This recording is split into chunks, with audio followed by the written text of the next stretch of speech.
বিবিরা হলো গ্লাস। বিবিরা কি? গ্লাস। বলেছেন রাহমাতাল লিল আলামিন। বিবিরা ঘরে থাকলে ঘর সুন্দর হয়, ঠিক না বেটি? রাসূলের দুইজন বিবি একটা ওঁটের উপরে। কিসের উপর? ওঁটের উপর। একজন সাহাবী রশি ধরে টানছেন, রাসূল বলেন উপরে আমার গ্লাস আছে। কি আছে? গ্লাস আছে। সতর্কতার সাথে টেনো, যদি মন ভেঙে যায় কাচের মতন, শত চেষ্টাতেও জুড়বে না। কাঁচ যদি ভেঙে যায় আর লাগবে? কখনো বিবির মন ভাঙবেন না। বিবি রাগ করলে আপনি ঠান্ডা থাকবেন, আপনি রাগ করলে বিবি ঠান্ডা থাকবে, তাহলে দেখবেন আর কখনো ঝগড়া। ইমাম আহমদ ইবনে হাম্বল বিয়ে করবেন, ওনার আম্মা মারা গেছেন। চাচিকে বললেন, চাচি could you choose any girl for me? আপনি আমার জন্য দুইটা মেয়ে দেখেন তো, তবে I will go for pious one, আমি যাব যেটা দিনদার বেশি। চাচি দেখলেন একটা খুব সুন্দরী কিন্তু কম দিনদার, আর একটা একটু কম সুন্দর কিন্তু বেশি দিনদার। ইমাম আহমদ ইবনে হাম্বল বললেন, বেশি দিনদারটার কাছে যাব। আজকে বিশ্ব সুন্দরী, কালকে বিশ্ব পেতনিও না, ঠিক না বা ঠিক? এই জন্য দিনদারিটাই হলো স্থায়ী। বিয়ে করলেন, 30 বছর পরে বিবি মারা গেছেন। 10 লক্ষ হাদিসের হাফেজ ছিলেন ইমাম আহমদ ইবনে হাম্বল। 10 লক্ষ, আপনি তো 10টাও পারেন না। এই আহমদ ইবনে হাম্বল জানা যায় বলছেন, আল্লাহ আমার বিবির ব্যাপারে আমি সার্টিফিকেট দিচ্ছি, আমার সাথে বিবির কোনোদিন তো কথা কাটাকাটি হয় নাই। এই 30 বছরে আমরা জীবনে কাটিয়েছি, কোনো ঝগড়াঝাটি হয় নাই। ছাত্ররা, হাজার ছাত্র অবাক, ওস্তাদ এটা কি বললেন? আমরা একসাথে থাকলে পাতিলায় ঠোকাঠুকি হয়, আপনি কিভাবে আপনার বিবির সাথে 30টা বছর কাটালেন? ইমাম আহমদ ইবনে হাম্বল বললেন, আমি যখন রাগ করতাম আমার বিবি চুপ করে থাকতো, আর আমার বিবি যখন রাগ করতেন আমি চুপ করে থাকতাম, এই জন্য কোনো ঝগড়াঝাটি হয় নাই।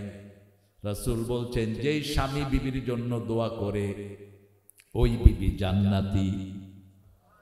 যেই বিবি স্বামীর জন্য দোয়া করে ওই স্বামী জান্নাতি। আল্লাহ আমাদের স্বামী স্ত্রীদেরকে আহমদ ইবনে হাম্বলের মতো কবুল করে।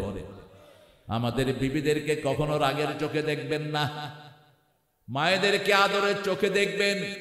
আল্লাহ বলছেন, লিতাসকুনু ইলাইহা, সূরা রুমের 21 নাম্বার। বিবিরা হলো শান্তির জায়গা। ওয়াজআলা বাইনাকুম মাওয়াদ্দাতান ওয়া রাহমাহ, বিবিদের জন্য এক চোখে থাকবেন রহমত, আর এক চোখে থাকবে ভালোবাসা। কখনো যেন হাস ওয়ার শব্দ বের না হয়। রাসূল সাল্লাল্লাহু আলাইহি ওয়াসাল্লাম সবচেয়ে সুন্দর ভাষা ব্যবহার করতেন বিবিদের জন্য। রাসূলকে জিজ্ঞেস করা হলো, কোন পয়সার দাম আল্লাহর কাছে সবচেয়ে বেশি? বুখারীর বর্ণনায় রাসূল বললেন, মা আনফাকা আলা আয়ালি, পরিবারের জন্য যেটা খরচ করা হয় সেটার দাম আল্লাহর কাছে সবচেয়ে বেশি। আমরা বিবিদের সাথে সবচেয়ে রহমের ব্যবহার করব। রাসূল ঘরে আসলে শিশুদের মতো হয়ে যেতেন। হাসান হুসাইন দুইজনই রাসূলের বুকে নাচতেন। কোথায়? হাসান হোসেন হেসে হেসে নাচে তো আমার বক্ষে এসে, চোখে আমার বইত নদী পেশে নে আমার, আমি যদি আরব হতাম মদিনারি পথ, সে পথে মোর চলে যেতেন প্রিয় নবী হযরত, আমি যদি আরব হতাম মদিনারি পথ। মা ফাতেমা খেলতো ও এসে আমার ধুলি লয়ে, আমি পড়তাম তার পায়ে লুটিয়ে ফুলের রেণু হয়ে। আল্লাহু আকবার। কোন কবি? কোন কবি? আমি মদিনার মসজিদে নববীতে গাচ্ছি এই গজলটা। একজন আরব আমাকে বলছেন, ইশতাগালনি আখুয়া, ভাই আপনি কি গাচ্ছেন? আমি আরবি করে দিলাম, ও কাঁদতেছে, কয় এরকম কবিতা কোন আরব কবিরাও লিখতে পারে না। একজন বাংলাদেশি কবি লিখছেন, আমি যদি রাস্তা হতাম আমার বুকে হাঁটতেন রাহমাতাল লিল আলামিন। জীবনে কখনো মদিনায় যেতে পারে নাই, সারা জীবন কেঁদেছেন এই নজরুল। বলেছেন পুবাল হাওয়া উত্তরে যাও বইয়া,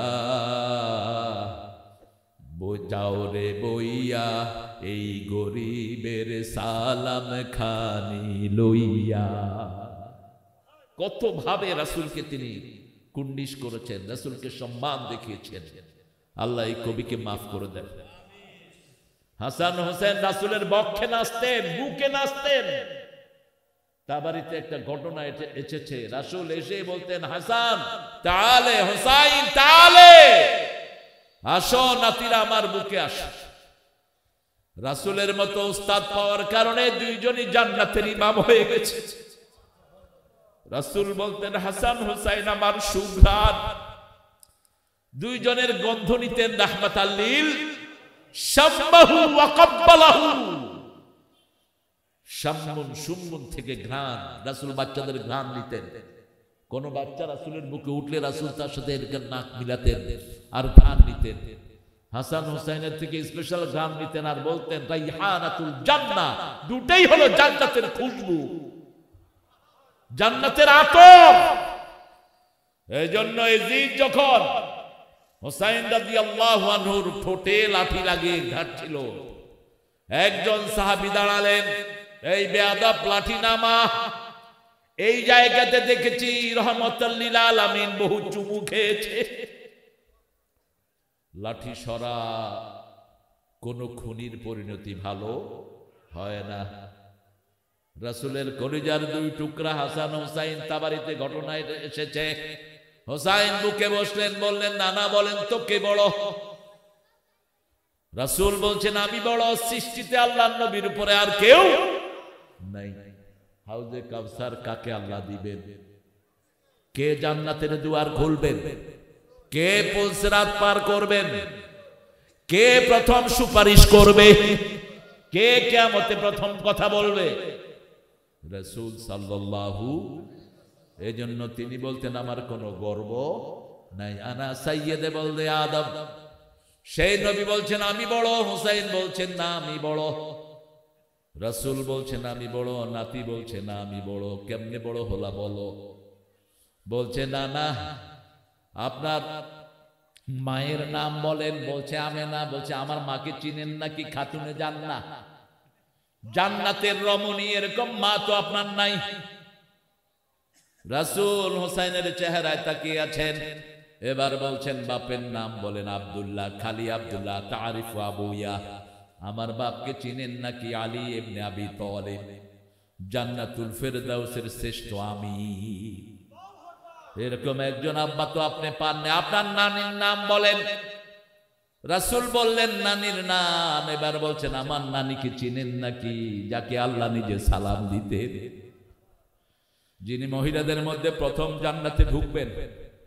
আমার এই নানিকে আপনি চিনেন নাকি? যার কবরের জবাব আল্লাহ নিজে দিয়ে দিয়েছে। চিনেন নাকি আমার নানিকে? রাসূল অবাক দৃষ্টি তাকিয়ে আছে হুসাইনের চেহারা। এবার রাসূলের বুকে বসে বলছেন আমার নানাকে চিনেন নাকি? আপনার নানার নাম বলেন। রাসূল বলেন আব্দে মানাফ।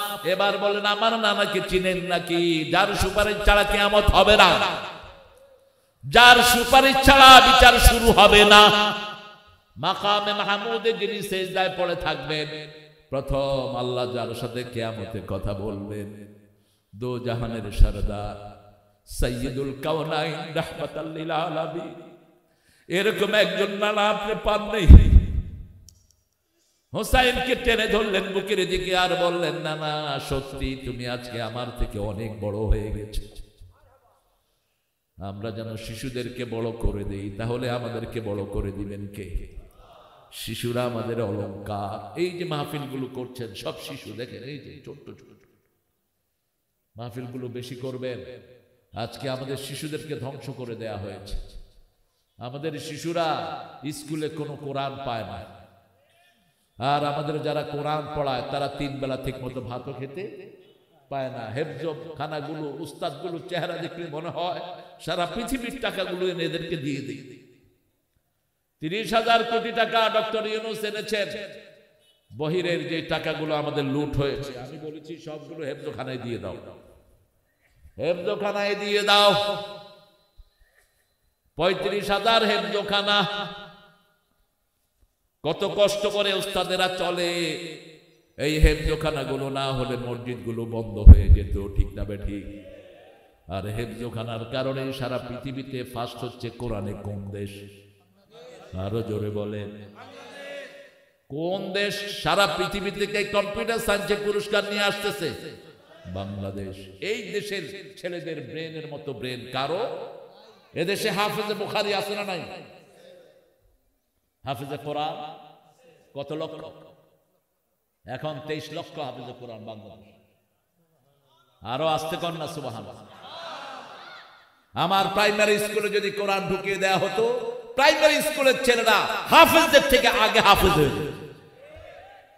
এখন কি করছে? স্কুলে নাই পড়া, ঘরে নাই কাজ, পিতামাতার মোবাইল ছাড়া ওদের যাওয়ার কোনো জায়গা। সন্ধ্যা হলে এই মোবাইল দেন আব্বা দেন, এই ডানে ডানে ডানে বামে, এই মার মার মার।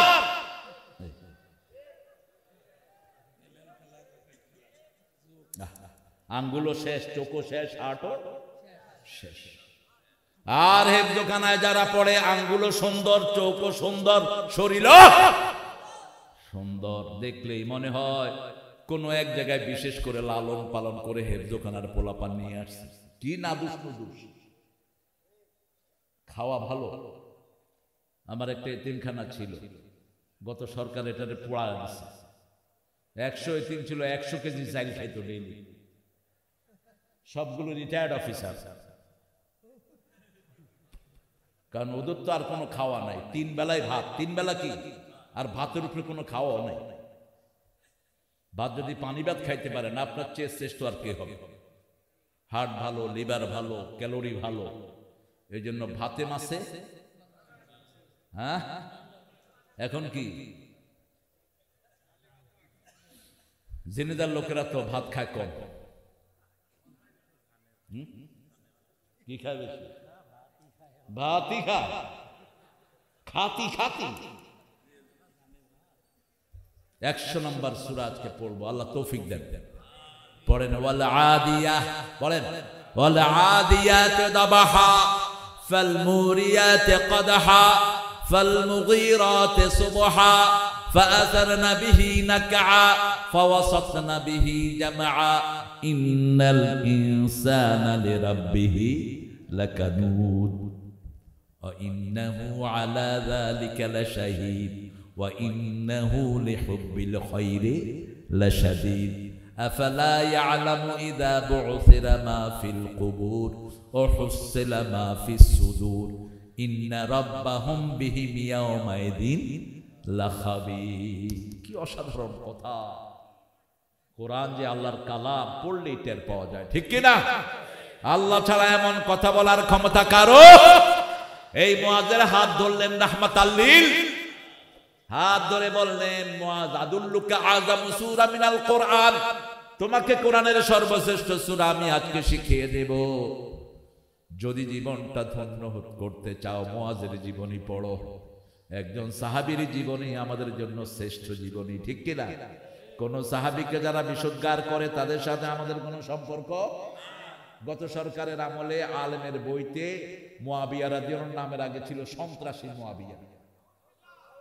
আলেমের বইতে, আলেমের বই, আলেম সন্ত্রাসী মুআবিয়া। কোন সাহাবীকে গালি দেওয়া হারাম, হারাম করেছেন রাহমাতাল লিল ওমর ইবনে আব্দুল আজিজ। খুতবা একটা হাদিস ঢুকিয়েছেন, সব ইমামরা বলেছেন সহিহ। আল্লাহ আল্লাহ ফি আসহাবি লা তাত্তাখিযুহুম গারাদাম মিন বাদি ফামান আহাব্বাহুম ফাবিহুব্বি আহাব্বাহুম আমান আবগাদাহুম ফাবিবুগদি আবগাদাহুম খায়রুল কুরুনি কারনি সুম্মাল্লাযীনা ইয়ালুনাহুম সুম্মাল্লাযীনা ইয়ালুনাহুম। সব ইমাম বলেছেন হাদিসটা বিশুদ্ধ। হাদিসটা কি? আল্লাহর কসম করে রাসূল বলছেন আমার সাহাবীদেরকে নিন্দার পাত্র বানায়ও না। যে সাহাবীদেরকে তিরস্কার করে আমার ঘৃণা তাদের সাথে থাকবে, আর যে সাহাবীদেরকে ভালোবাসবে আমি নবীর ভালোবাসা তার সাথে থাকবে। আর নবীর ভালোবাসা যার সাথে থাকবে সে যাবে কোথায়? কানা মাই ফির জান্নাহ, সে আমার সাথে জান্নাতি হয়ে যাবে। একজন সাহাবীর ব্যাপারে কেউ বিশুদ্ধকার করবে, বাংলাদেশে আমরা জিহ্বা টেনে ছিঁড়ে ফেলব। যেমন এখানে ইমাম বলেছে, যারা এই মাহফিলের বিরুদ্ধে কথা বলেছ, সামনে যদি বলো তোমাদের জিহ্বা টেনে ছিঁড়ে ফেলবে। গায়ে দেয় পাঞ্জাবি, বিরোধিতা করে কোরআনের মাহফিলের, বুঝতে হবে এটা মুনাফিক। এটার পাঞ্জাবিটা আসল পাঞ্জাবি না, ঠিক না ঠিক? এটা মাথায় টুপি দেয়, মুনাফিকের টুপি। কেন কোরআনের বিরোধিতা করো? আমরা টুপি দাঁড়িয়ালারা সব কয় দল। আরো জোরে বলেন। এই বিগত সরকার আমাদেরকে একসাথে পিটিয়েছে, ঠিক না ঠিক? যেমন মায়ের খেয়েছে হামজা, তেমন খাইছে মামুন। তেমন খাইছে কে? মামুন। তেমন খাইছে রফিক। ছোট্ট মানুষ, আল্লাহ সাইজ ছোট করেছে, ওর তো দোষ না। কত অসভ্য পুলিশ দেখে, এক লাথি দিছে ওর টেবিলের তলে ঢুকে গেছে এই ছোট মানুষটা। অথচ কোরআনে হাফেজ, দাওরা পাস, কত সুন্দর এলেমের মালিক সে। এরপরে আরেকজন নিয়ে ঘরের ভিতরে তারে উলঙ্গ করছে, উলঙ্গ করে তার হাতে বিড়ি দিছে। বগলের ভিতরে মেয়ে দিয়ে ছবি তুলছে। সে বলছে, আল্লাহ আপনি আমার সবকিছুর মালিক, যে আমাকে উলঙ্গ করেছে ঘরের ভিতরে তাকে জাতির সামনে আপনি ল্যাংটা বানায়া দেন। দোয়া কবুল হয়েছে কিনা? কাকে আল্লাহ ল্যাংটা বানাইছে? কি হাউ না আঙ্কল? শুধু উলঙ্গ না, তুই আর বাংলাদেশে কোনোদিন আসতে পারবি না। বাংলার জনগণ যেখানে পাবে তোকে কুত্তার মতো পিটাবে। কারণ মানুষ সবাইকে ভালোবাসে কোরআনের জন্য। আপনাদের এই এলাকায় একজন চেয়ারম্যান আছেন, তিনি আমার মাহফিল করতেন, আওয়ামী লীগ করেন, তিনি এখনো এলাকায় আছেন। কারণ কোরআনকে ভালোবাসার কারণে তারে মানুষ ভালোবাসে। আমরা কোরআনকে ভালোবাসবো, রাজি আছি তো?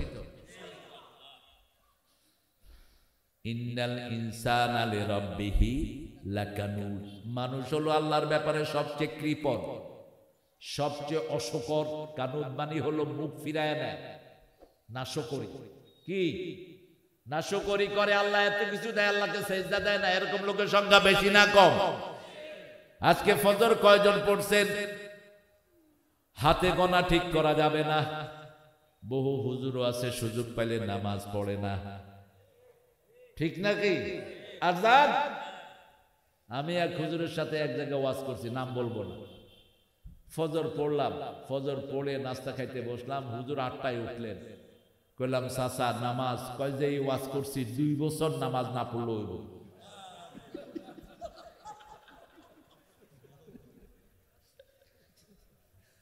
তুমি আসো কমে? হ্যাঁ,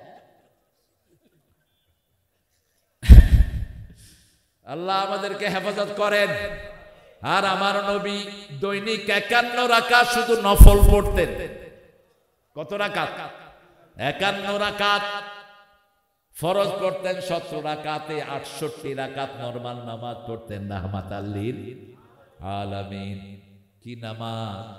মায়েশা বলছেন, একদিন আমি শুলাম রাসূলের সাথে, বুখারী মুসলিমের হাদিস। রাসূল হঠাৎ করে আমারে বলছেন, আয়েশা অনুমতি দাও আল্লাহর সাথে একটু কথা বলি। আমি রাসূলের চেহারায় তাকিয়ে আছি। রাসূল বলছেন, না আয়েশা অনুমতি দাও। মায়েশা বলছেন, ইয়া রাসূলুল্লাহ আমি আপনার সঙ্গ চাই, কিন্তু আপনি যে আল্লাহর সঙ্গ চান সে আল্লাহর সঙ্গ আমিও চাই। কি জ্ঞানী উত্তর! আমি আপনার সঙ্গ চাই, কিন্তু আপনি যে আল্লাহর সাথে কথা বলতে চান আমিও তাকে চাই। আল্লাহু আকবার। মায়েশা বলছেন, রাসূল দাঁড়িয়ে গেলেন, নামাজের শুরু থেকে কাঁদছেন। প্রথম রাকাত থেকে কান্না শুরু করলেন। রাসূলের চোখের পানিতে চোখ, দাড়ি ভিজে মাটি পর্যন্ত ভিজে যাচ্ছে। রাসূল 2 রাকাত নামাজ পড়লেন। ফজরের আযান ভেসে আসলো। বেলাল রাদিয়াল্লাহু আনহু জামাতের আখ্যান দিয়ে রাসূলকে এসে ঘর থেকে ডেকে নিয়ে যায়। বেলাল রাদিয়াল্লাহু আনহু এসে দরজা নক করলেন, রাসূল দরজা খুলে দিলেন, তখনও রাসূলের চোখে পানি। বেলাল বলছেন, ইয়া রাসূলুল্লাহ, আপনি কাঁদছেন, আপনার জীবনের গুনাহ তো আল্লাহ মাফ করে দিয়েছেন, কেন আপনি এভাবে কাঁদছেন? আপনার পাগুলো ফুলা, আপনার মুখ ভিজা। রাসূল বলছেন, আফালা আকুনু আবদান শাকুর, ও গোলাম, আমি কি আল্লাহর কৃতজ্ঞ গোলাম হব না? কৃতজ্ঞতা প্রকাশের জন্যই এইভাবে নামাজ আদায় করতেন রাহমাতাল লিল আলামিন। ইন্নাল ইনসানা লিরাব্বিহি লাকানুদ ওয়া ইন্নাহু আলা যালিকা লাশাহিদ। আমাদের সব কিছু সাক্ষীকে আল্লাহ বলছেন, আমি 5টা জিনিসের সাক্ষী। কয়টা জিনিস? 5টা জিনিস মানুষের সাক্ষী বানায়। কয়টা? প্রথম সাক্ষী হলো মাটি।